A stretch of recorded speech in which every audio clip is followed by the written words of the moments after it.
Hello friends. तो आज हम डिस्कस करेंगे सेकंड मॉक टेस्ट, ठीक है, एचपी सेक्रेट का। तो फर्स्ट क्वेश्चन है कि निम्नलिखित कथनों पर विचार कीजिए। पहला कथन है कि भारत में सिंचाई का प्राथमिक स्रोत कुएं और नलकूप है, ठीक है।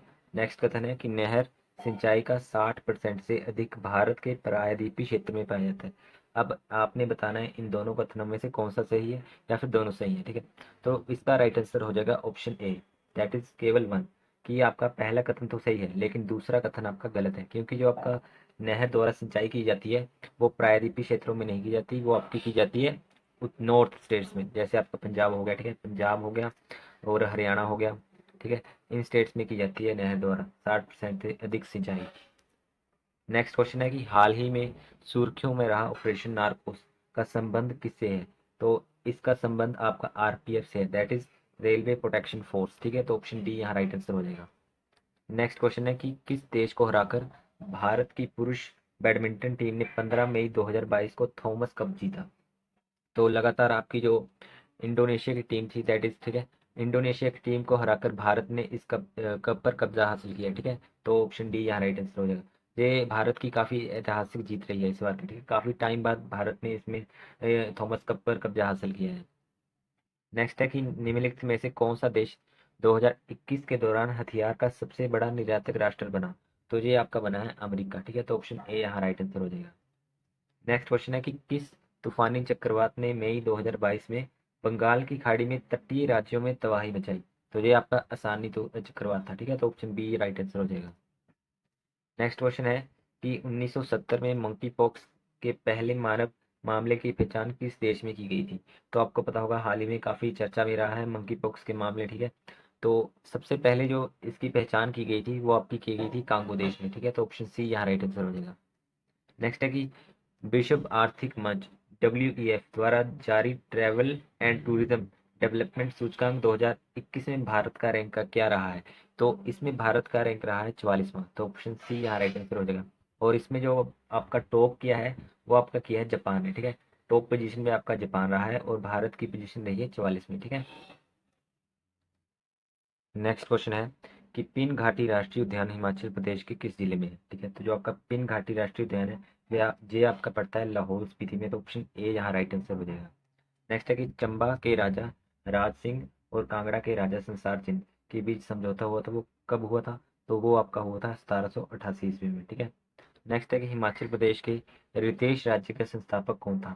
तो ये था आपके राय सिंह, ठीक है। जैसे र से ही आपके पास रितेश बन रहा है और र से ही राय सिंह बन रहा है, ठीक है। तो इस तरह अगर आप रिलेट करके चीज़ें पढ़ेंगे तो आपको ज़्यादा समय तक चीज़ें याद रहेंगी, ठीक है।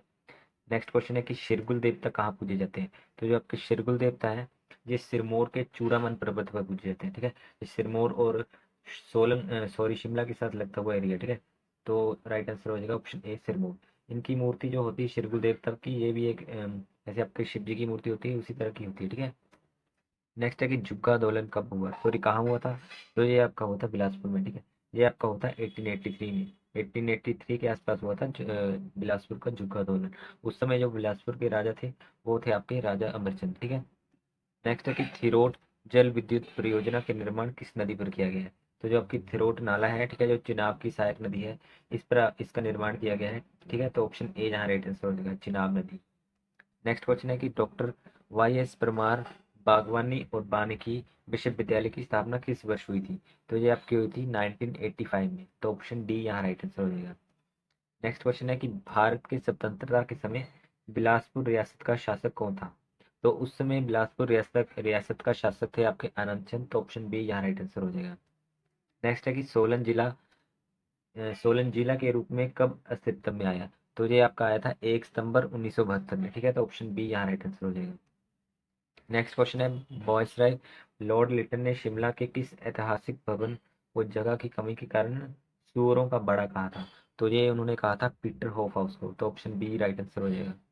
नेक्स्ट है पहाड़ी रियासतों के हिमाचल प्रदेश में विलय हेतु सोलन में आयोजित सम्मेलन की अध्यक्षता किसने की थी।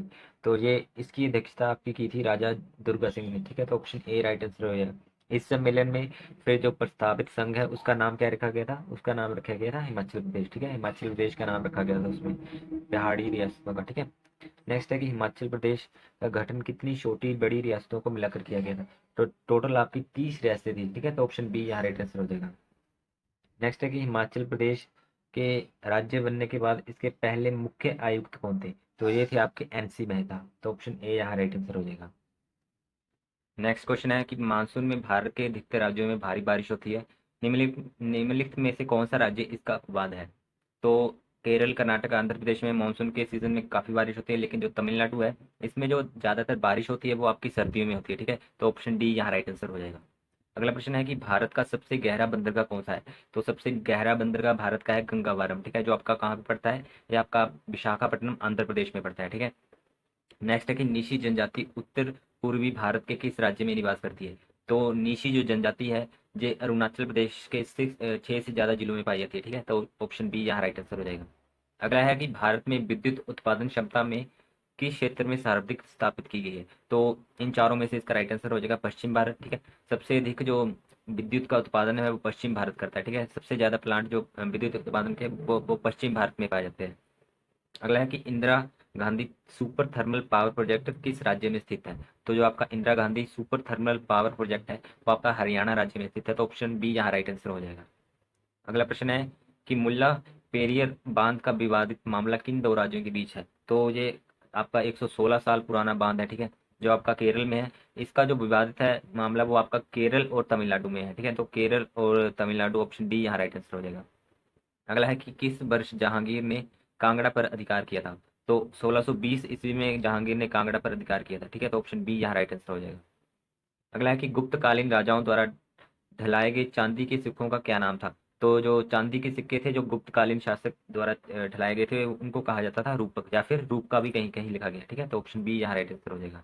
अगला है कि प्रथम जैन संगति कहाँ हुई थी। तो प्रथम जैन संगति आपकी हुई थी पाटलिपुत्र में, तो ऑप्शन सी यहाँ राइट आंसर हो जाएगा, जो आपकी चंद्रगुप्त के समय हुई थी, ठीक है। अगला है संभाजी द्वितीय और शाहू जी के बीच निम्नलिखित में से किस वर्ष वारणा की संधि हुई थी। तो ये आपकी हुई थी 1731 ईस्वी में, तो ऑप्शन सी यहाँ राइट आंसर हो जाएगा। अगला है कि निम्नलिखित में से depressed classes mission of India की स्थापना किसने की। तो इसकी स्थापना की थी आपकी विट्ठल राम जी शिंदे ने, ठीक है, तो ऑप्शन बी यहाँ राइट आंसर हो जाएगा। अगला है कि दादा भाई नौरोजी द्वारा लिखित poverty and un British rule in India किस वर्ष प्रकाशित की गई। तो ये की गई थी 1901 में, ऑप्शन बी यहाँ राइट आंसर हो जाएगा। नेक्स्ट क्वेश्चन है कि सरदार स्वर्ण सिंह समिति की रिपोर्ट के बाद किस संविधान संशोधन के तहत मौलिक कर्तव्यों को भारत के संविधान में जोड़ा गया। आपको पता होगा कि जो मौलिक कर्तव्य हैं वो पहले संविधान का हिस्सा नहीं थे, ठीक है, फिर उसके बाद 42वें संविधान संशोधन में जो आपके 1976 में हुआ था, ठीक है, उसमें मौलिक कर्तव्यों को जोड़ा गया था, जिनमें इनकी संख्या 10 थी, ठीक है, वो जो आपका 11वां मौलिक कर्तव्य था वो 2002 में जोड़ा गया था। अगला है कि भारत में मदरसों की स्थापना में संविधान का कौन सा अनुच्छेद मददगार है, ठीक है, तो अनुच्छेद 30 के तहत जो अल्पसंख्यक वर्ग के लोग होते हैं वो अपने शिक्षा के लिए अपने स्वयं शिक्षा संस्थान खोल सकते हैं, तो ऑप्शन सी यहाँ राइट आंसर हो जाएगा कि मदरसे किस अनुच्छेद के द्वारा खोले जा सकते हैं, तो ऑप्शन अनुच्छेद 30, ठीक है। अगला है कि संविधान सभा की सलाहकार समिति के अध्यक्ष कौन थे। तो इसके अध्यक्ष थे आपके सरदार वल्लभ भाई पटेल, ऑप्शन बी यहाँ राइट आंसर हो जाएगा। अगला प्रश्न है कि 11वां मौलिक कर्तव्य कौन से संविधान संशोधन में जोड़ा गया। हाल ही में हमने आपको बताया कि ये आपका 2002 में 86वें संविधान संशोधन में जोड़ा गया था, ठीक है। अगला है कि डॉक्टर भीमराव अंबेडकर संविधान सभा में कहाँ से चुने गए थे। तो सबसे पहले क्या हुआ था, जो आपके डॉक्टर भीमराव अंबेडकर हैं सबसे पहले इन्होंने बॉम्बे से चुनाव लड़ा, ठीक है, लेकिन क्या हुआ बॉम्बे से कुछ परिस्थितियों के कारण ये चुनाव हार गए थे। फिर उसके बाद हालांकि ये बहुत ही प्रतिभाशाली व्यक्ति थे, तो संविधान के निर्माण में इनकी जो भूमिका है वो तो अहम है, हमको सबको पता है, ठीक है, तो उनको भी जो अब संविधान सभा थी उनको भी पता था कि इनके बगैर हम संविधान का निर्माण अच्छे से नहीं कर पाएंगे, ठीक है, तो फिर से इनको चुनाव लड़ाए गए वेस्ट बंगाल से, ठीक है। वेस्ट बंगाल से जब इन्होंने फिर से इनको खड़ा किया गया तब मुस्लिम लीग की सहायता से इन्होंने वेस्ट बंगाल से चुनाव जीता और संविधान सभा में चुने गए, ठीक है। लेकिन उसके बाद क्या हुआ था, जब बंटवारा हो गया था 1947 में, जब बंटवारा हुआ तब जहाँ से चुने गए थे बंगाल से वो आपका पाकिस्तान में चला गया। फिर से इनको चुनाव लड़ने पहले फिर से इनको चुनाव लड़ाए गए बॉम्बे से, ठीक है, तब फिर से बॉम्बे से इनका संविधान सभा में चुनाव हुआ था, ठीक है। अगला है कि कृषि सिंचाई और ऊर्जा परियोजनाओं को किस पंचवर्षीय योजना में प्राथमिकता दी गई। तो प्रथम जो पंचवर्षीय योजना थी उसमें कृषि सिंचाई और ऊर्जा परियोजना को प्राथमिकता दी गई थी, ठीक है, जो आपकी 1951 से 56 तक चली थी। अगला है कि भारत में पहली औद्योगिक नीति कब पेश की गई। तो ये आपकी की गई थी अप्रैल में, ठीक है, अप्रैल 1948 में की गई थी, तो ऑप्शन बी यहाँ राइट आंसर हो जाएगा। नेक्स्ट क्वेश्चन है, इसमें एनएनपी के बारे में कौन सा कथन सत्य है? तो इन चारों में से इसका राइट आंसर हो जाएगा option B, that is GNP minus मूल्यह्रास। ठीक है, मतलब कि अगर आपके पास जो ग्रोस नेशनल प्रोडक्ट होता है उसमें से अगर आप मूल्यह्रास माइनस कर देंगे तब आपके पास एनएनपी बचता है, that is net national product, जिसे हिंदी में शुद्ध राष्ट्रीय उत्पाद भी कहते हैं। ठीक है, अगला है कि उपभोक्ता संरक्षण अधिनियम भारत में कब लागू हुआ था? तो ये आपका लागू हुआ था 1986 में। ठीक है, ऑप्शन बी यहाँ राइट आंसर हो जाएगा। नेक्स्ट है कि किस वर्ष आईडीबीआई को पुनर्गठित किया गया और भारतीय रिजर्व बैंक के नियंत्रण से अलग किया गया? तो जो आपका आईडीबीआई है, जिसकी फुल फॉर्म होती है industrial development bank of India, इसकी स्थापना हुई थी 1964 ईस्वी में। ठीक है, 1964 में इसकी स्थापना हुई थी और भारतीय रिजर्व बैंक के नियंत्रण से इसको अलग किया गया था 1976 में। तो ऑप्शन बी यहाँ राइट आंसर हो जाएगा। अगला है कि चिमनी वन्य जीव अभ्यारण्य किस प्रदेश में है? तो ये आपका केरला में पड़ता है। तो ऑप्शन ए यहाँ राइट आंसर हो जाएगा। नेक्स्ट है कि भारत का सबसे बड़ा टाइगर रिजर्व क्षेत्र कौन सा है? तो ये है आपका नागार्जुन श्रीशैलम अभ्यारण्य। ठीक है, जो आपका आंध्र प्रदेश में पड़ता है। नेक्स्ट क्वेश्चन है कि महाभारत का फारसी में अनुवाद किसने किया, सॉरी किसने कराया? ठीक है, तो ये कराया था आपका अकबर ने। ठीक है, अकबर ने बदायूं के द्वारा, जो बदायूं उसके दरबार का दीवान था, उसके द्वारा महाभारत और उसके अलावा रामायण का भी फारसी में अनुवाद कराया था। ठीक है, जिसका नाम फारसी में क्या है? रमज नामा। ठीक है, फारसी में इसका नाम है रमज नामा महाभारत का। ठीक है, अगला है कि अक्षांश रेखा का 1 मिनट कितना होता है? तो अक्षांश रेखा का 1 मिनट होता है 1 नॉटिकल मील के बराबर। ठीक है, जो आपका होता है 1.8 किलोमीटर, 1.8 किलोमीटर समथिंग के बराबर होता है आपका 1 नॉटिकल मील। अगला है कि विश्व का सबसे बड़ा रबड़ उत्पादक देश कौन सा है? तो ये है आपका थाईलैंड। ऑप्शन ए यहाँ राइट आंसर हो जाएगा। नेक्स्ट है कि धुंध, ओलावृष्टि, बर्फबारी और वर्षा में कौन वर्षण में शामिल नहीं है? तो सिंपल है, आपकी धुंध जो है वो वर्षण में शामिल नहीं है। ठीक है, तो ऑप्शन ए यहाँ राइट आंसर हो जाएगा। नेक्स्ट है कि स्वतंत्र भारत के लिए व्यक्तिगत रूप से पहला ओलंपिक पदक किसने जीता? तो ये आपका जीता था केडी यादव ने 1952 में। ठीक है, 1952 में केडी यादव ने व्यक्तिगत रूप में पहला ओलंपिक पदक जीता था, जो आपका कांस्य पदक था। ठीक है, कौन सा था वो? कांस्य पदक जीता था, रेसलिंग में जीता था। ठीक है, अगला है कि विश्व व्यापार संगठन, दैट इज डब्ल्यूटीओ, ठीक है, कब अस्तित्व में आया? तो इस ये आया था 1 जनवरी 1995 को। ठीक है, 1 जनवरी 1995 को इसकी स्थापना हुई थी। नेक्स्ट क्वेश्चन अब हमारे कंप्यूटर से रहेंगे। क्या है पहला question? Where you can find the horizontal split bar on MS world screen. तो बताना है कि आपकी जो स्प्लिट बार होती है वो कहाँ पे फाइंड की जाती है? तो बेसिकली वो होती है आपकी टॉप ऑफ वर्टिकल स्क्रॉल बार पे। ठीक है, तो ऑप्शन सी यहाँ राइट आंसर हो जाएगा। अगला है shortcut control plus T is use to but. तो आपकी जो शॉर्टकट होती है कंट्रोल प्लस टी, उसका यूज हम करते हैं to terminate all open dialog box. ठीक है, ऑप्शन डी राइट आंसर हो जाएगा। नेक्स्ट है which of the following is true regarding page orientation of a document. ठीक है, आपने बताना इन चारों में से कौन सी स्टेटमेंट आपकी राइट है? तो इसकी राइट आंसर हो जाएगी option A, that is page orientation can be changed at any time. मतलब कि आप जो पेज ओरिएंटेशन होती है वो कभी भी चेंज कर सकते हैं, उसको लैंडस्केप मोड में या फिर पोर्ट्रेट मोड में आप बदल सकते हैं कभी भी। अगला है कि you can detect spelling and grammar error by dash. तो आप सिंपली प्रेस F7 करेंगे तो आप डिटेक्ट कर पाएंगे स्पेलिंग और ग्रामर एरर्स को। ठीक है, अगला है कंट्रोल प्लस सी का यूज किस लिए करते हैं? इसका यूज करते हैं टू कॉपी सिलेक्ट टेक्स्ट। तो ऑप्शन ए जहाँ राइट आंसर हो जाएगा। अगला है कंट्रोल प्लस क्यू का यूज क्यों करते हैं हम? इसका यूज करते हैं to remove paragraph formatting, that is line space और पैराग्राफ स्पेस। ठीक है, ऑप्शन ए राइट आंसर हो जाएगा। अगला है बैकग्राउंड कलर और effect applied on a document is not visible in. तो इन चारों में से बताना है कि किस में जो आपने जो बैकग्राउंड में कलर या फिर इफेक्ट अप्लाई किए होते हैं किस में शो नहीं करते? तो आपके जो प्रिंट प्रीव्यू होता है उसमें आपके जो बैकग्राउंड कलर और इफेक्ट होते हैं वो शो नहीं होते। ठीक है, अगला है कंट्रोल प्लस आर का यूज हम किस लिए करते हैं? तो कंट्रोल प्लस आर का यूज करते हैं हम to right align the selected paragraph. ठीक है, नेक्स्ट क्वेश्चन है which of the following is not a font style. तो इन चारों में से आपने बताना कौन सा आपका फॉन्ट स्टाइल नहीं होता है। ठीक है, तो सिंपल है, आपके तीन बोल्ड इटालिक रेगुलर ये आपके फॉन्ट स्टाइल है। आपका जो ऑप्शन डी है वो फॉन्ट स्टाइल नहीं होता है, ये आपका इफेक्ट होता है। ठीक है, सुपर स्क्रिप्ट। नेक्स्ट क्वेश्चन है कंट्रोल प्लस डब्ल्यू का यूज हम किस लिए करते हैं? तो इसका यूज हम करते हैं to save and close document. अगला है which key should be pressed to start a new paragraph in MS Word. तो सिंपली हम एंटर की का यूज करते हैं। ठीक है, पैराग्राफ स्टार्ट करने के लिए। अगला है insert date, format page number and insert auto text are buttons on dash toolbar. तो ये आपके होते हैं हेडर एंड फुटर पर। ठीक है, अगला है in order to excel tell excel that we are entering a formula in cell, we must begin with an operator. तो हम किस ऑपरेटर का यूज करते हैं जब हम फॉर्मूला एंटर करते हैं सेल में, तो हम इक्वल टू का निशान यूज करते हैं, ठीक है। ऑप्शन डी यहाँ राइट आंसर हो जाएगा। नेक्स्ट क्वेश्चन अब हमारे हिंदी से है। 64 क्वेश्चन क्या है कि निश्चल का सही संधि विच्छेद क्या होगा। तो जो निश्चल है उसका संधि विच्छेद होता है नी के साथ विसर्ग लगती है प्लस चल, तो ऑप्शन डी यहाँ राइट आंसर हो जाएगा। अगला है कि पार्थिव का अर्थ क्या होता है। तो पार्थिव का अर्थ होता है पृथ्वी का पुत्र या फिर पृथ्वी से रिलेटेड, तो इसका राइट आंसर हो जाएगा ऑप्शन बी, इसका संबंध पृथ्वी से हो, ठीक है। अगला है इस वर्ष मेरा बैल भी मारा गया और चोरी भी हो गई, इसी को कहते हैं डैश। तो रिक्त स्थान पे आपने बताना है कि कौन सा मुहावरा आएगा, ठीक है। तो यहाँ पे जो उपयुक्त मुहावरा वो आएगा ऑप्शन बी, दैट इज कंगाली में आटा गीला होना, मतलब कि डबल नुकसान हो जाना। अगला है शांत रस का स्थायी भाव क्या है। तो जो शांत रस है वो तब अजीब होता है जब आदमी मोह माया को छोड़कर जब उसको परमात्मा के दर्शन होते हैं, तब जो उसके मन को शांति मिलती है, उस शांति से जो मन में शांत रस का स्थायी भाव होता है, जिसका अर्थ होता है निर्वेद, ठीक है। अगला है तीन बेर खाती थी वे तीन बेर खाती थी भी, तीन बेर यहाँ पर बेर दो बार आ रहा है, ठीक है। दोनों बार बेर का अर्थ अलग है। पहली बार तीन बेर आपका एक फल होता है बेर, दूसरी बार जो बेर का प्रयोग किया है वो तीन बार खाती है, ठीक है। तो यहाँ पे कौन सा अलंकार हो जाएगा, ये आपका हो जाएगा यमक अलंकार। अगला है देवासुर में कौन सा समास है। तो देवासुर में आपका द्वंद्व समास है। नेक्स्ट है मीरा ने आधा लीटर दूध पिया में रेखांकित विशेषण क्या है। तो इसमें जो विशेषण वो हो जाएगा आपका परिमाणवाचक, ठीक है। इस क्वेश्चन अब इंग्लिश से रहेंगे।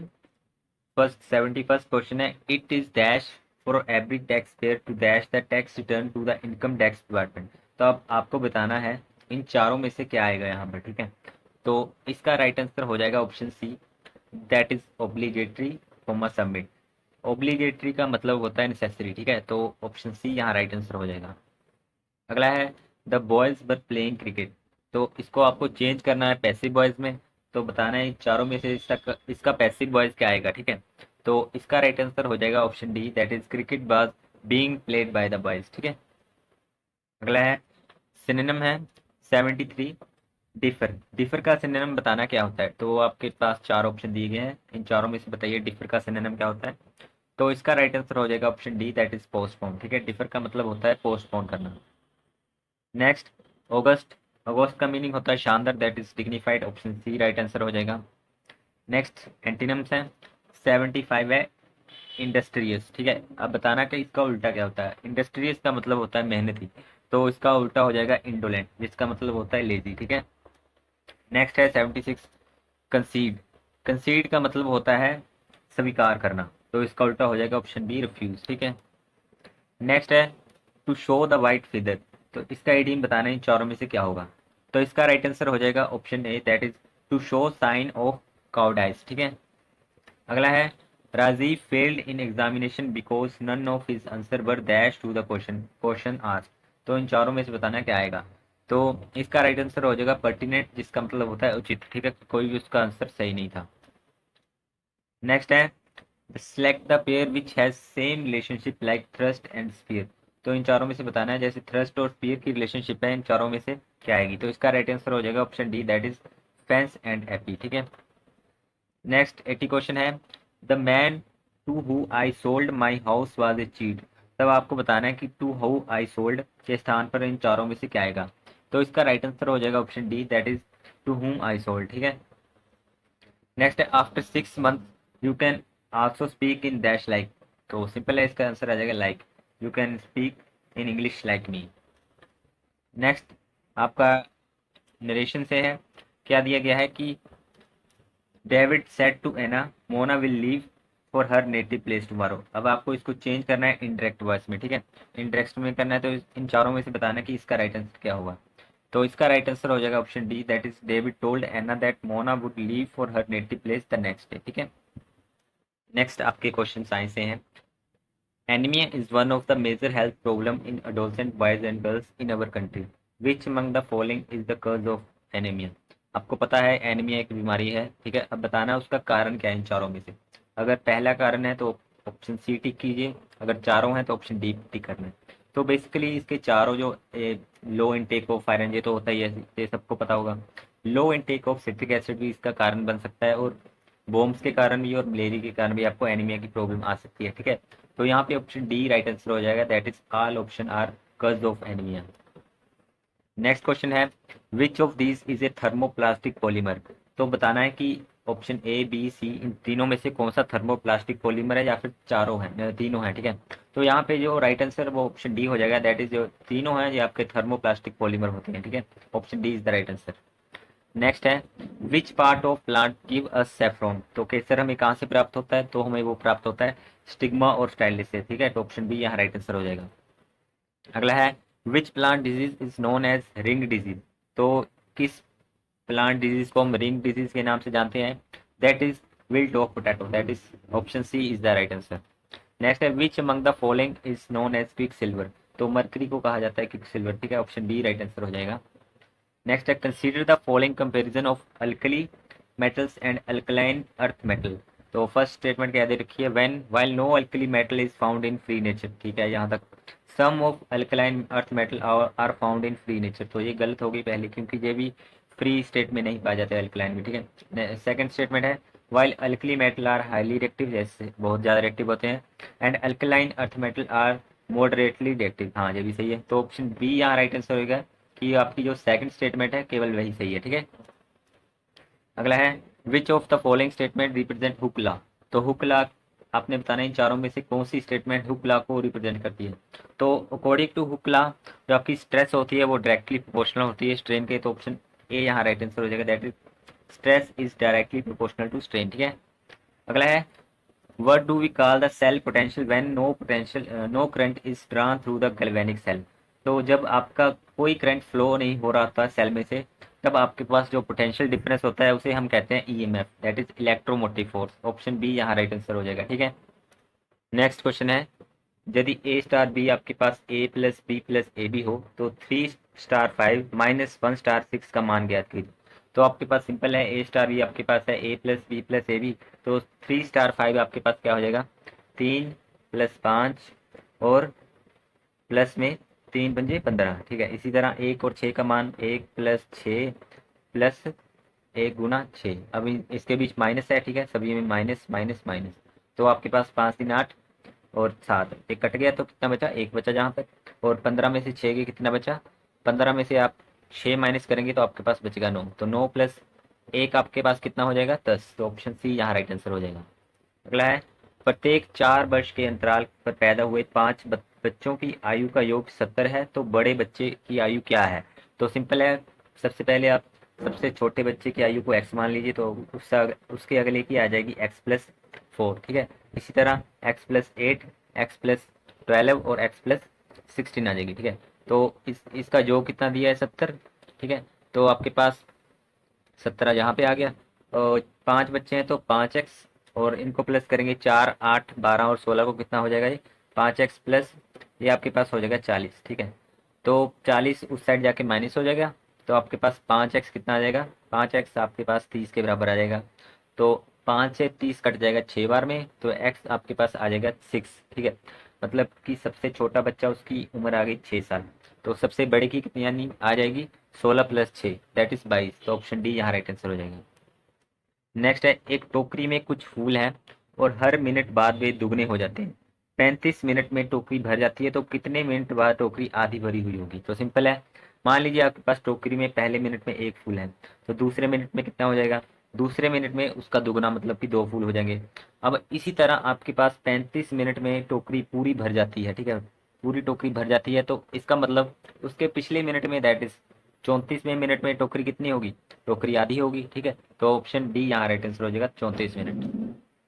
अगला है, एक गांव में लड़कियों और लड़कों की संख्या का अनुपात 80% है। यदि गांव में लड़कियों और लड़कों की कुल संख्या 360 है, तो गांव में कितने लड़के हैं। तो सबसे पहले आपके पास उनका अनुपात कितना दे रखा है, 80%, दैट इज लड़कों को आप 100 मान लीजिए, तो आपके पास जो गर्ल्स हैं उनकी संख्या आ जाएगी 80, ठीक है। अब आपके पास टोटल दे रखा है 360, ठीक है, तो आपको निकालना है कि 100 की वैल्यू कितनी है। तो सिंपल है, ये आपके पास हो गया 180, अब 180 आपके पास 360 के बराबर है, तो ये कट जाएगा 2 बार में, ठीक है। तो 100 की वैल्यू कितनी आ जाएगी, 100 × 2 दोस्तों, तो ऑप्शन डी यहाँ राइट आंसर हो जाएगा। अगला है, एक वस्तु को ₹360 में बेचने पर उसे 10% हानि होती है, यदि 20% लाभ कमाना है तो वस्तु को कितने रुपए में वह बेचेगा। तो आपके पास सिंपल है, कॉस्ट प्राइस को आप हमेशा 100 मान लीजिए, ठीक है। अब 100 में से 10% हानि मतलब कि 90 आपके पास आ गया सेलिंग प्राइस। 90 की वैल्यू आपके पास दे रखी है 360। अब बोला है कि उसको 20% लाभ कमाना है, तो मतलब कि आपको 120 की वैल्यू फाइंड करनी है, ठीक है। तो 90 की 360 है तो 120 की कितनी हो जाएगी, 90/360 गुणा में 120, तो कितना हो जाएगा, 0 से 0 कट गया, 9 चुके 36, 12 चुके 48, 480। ऑप्शन डी यहाँ राइट आंसर हो जाएगा। नेक्स्ट है समीकरण मालूम करने के लिए चिन्ह परिवर्तन करें। तो इस समीकरण में आपको बताना है इन चारों में से क्या राइट आंसर होगा।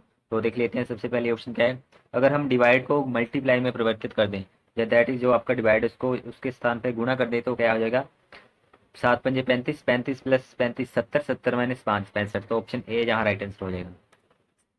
अगला है, यदि दर्पण में घड़ी का प्रतिबिंब 4:10 दिखाई देता है तो सही समय क्या होगा, ठीक है। तो सिंपल है, ऐसे क्वेश्चन में आपके पास यदि दर्पण वाले क्वेश्चन है, जैसे सही समय वाले क्वेश्चन है कि इसका सही समय क्या है, तो सिंपली आपने 11:60 में से इसको माइनस कर देना है। तो 11:60 में से माइनस करेंगे तो यहाँ 50 आ जाएगा, 11 माइनस 4 7 50। तो राइट आंसर हो जाएगा ऑप्शन बी, 7:50, ठीक है।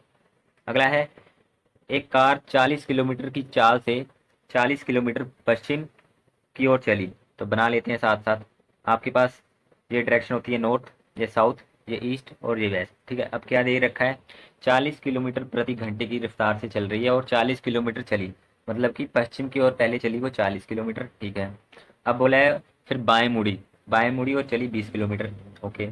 अब फिर दाएं मुड़ी और चली 30 मिनट। अब 30 मिनट चली है तो मतलब कितने चलेगी, 1 घंटे में 40 किलोमीटर चलती है तो आधे घंटे में कितना चलेगी, 20 किलोमीटर, ठीक है। अब दाएं मुड़ी है, ठीक है, तो किधर की ओर चलेगी, इस साइड चलेगी 20 किलोमीटर। अब आगे देखा फिर से दाएं मुड़ी और चली 20 किलोमीटर, ओके। अब पूछा है कि प्रारंभिक स्थान से कितनी दूर है वो, तो 40 + 20 60। तो ऑप्शन सी यहाँ राइट आंसर हो जाएगा, 60 किलोमीटर, ठीक है। अगला है, यदि गोल्ड को TLOW लिखा जाता है तो काम को क्या लिखा जाएगा, ठीक है। तो सिंपल, आपके पास जैसे आप ABC लिखते हैं, ठीक है, ABC so on to M आधे तक लिखते हैं, फिर उसके बाद अगर आप इसको रिवर्स में लिखेंगे N से, तो आपके पास जो पेयर बनते हैं उनको कहते हैं अपोजिट पेयर, ठीक है। इसी तरह G का पेयर बनता है T के साथ, O का L के साथ, L का O के साथ और D का W के साथ। इसी तरह जो आपका C है इसका पेयर बनेगा X के साथ, ठीक है, और A का पेयर बनेगा Z के साथ, एल का बनेगा ओ के साथ और एम का एन के साथ, ठीक है। तो ऑप्शन बी यहाँ राइट आंसर हो जाएगा, XZON, ठीक है। नेक्स्ट है, नीता राजेश की बहू है, रामू की भाभी है, विपिन राजेश का पुत्र है और रामू का अकेला भाई है। नेहा और विपिन का रिश्ता बताइए। तो आपके जहाँ स्थान पर, जहाँ पर नीता नहीं, ये नेहा है, ठीक है, मिस प्रिंट हो गया है। तो नीता राजेश की बहू है, ठीक है, राजेश की बहू आगे नीता, सॉरी नेहा या नीता कुछ भी रख लीजिए। अब दिया है कि ये रामू की भाभी है, ओके, रामू की भाभी मान लेते हैं, ये नेगेटिव ये पॉजिटिव। अब बोला है विपिन राजेश का पुत्र है, राजेश का एक और पुत्र है, ओके, राजेश का पुत्र है और रामू का अकेला भाई है, मतलब कि दो भाई हैं, राजेश के, विपिन और रामू, ठीक है। और रामू की भाभी है नेहा या नीता कुछ भी रख लीजिए। तो बताना है विपिन और नेहा का क्या संबंध है। तो सिंपल है, ये पत्नी हुई उसकी। तो ऑप्शन डी यहाँ राइट आंसर हो जाएगा।